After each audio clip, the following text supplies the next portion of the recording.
Good morning, good morning. Magandang araw po sa inyong lahat. At ito po ako ngayon sa Dasma pa rin po. Sa Dasma pa rin po ako. At mag-i-start pa lang po ako ng pasara kay Papa G.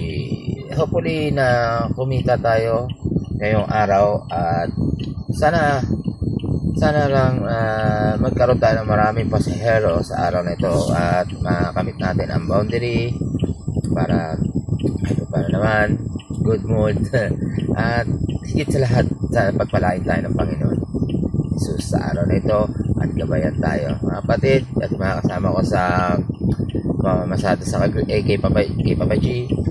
Manalangin lang tayo dahil wala naman tayong ibang pwede sandalan. Alam natin na tumutuman lang pasada, pero manalangin lang tayo, patatag lang tayo. Huwag na natin gayahin yung ibang mga kasama natin na nag-iiyakan sa social media. Fight! God bless you all.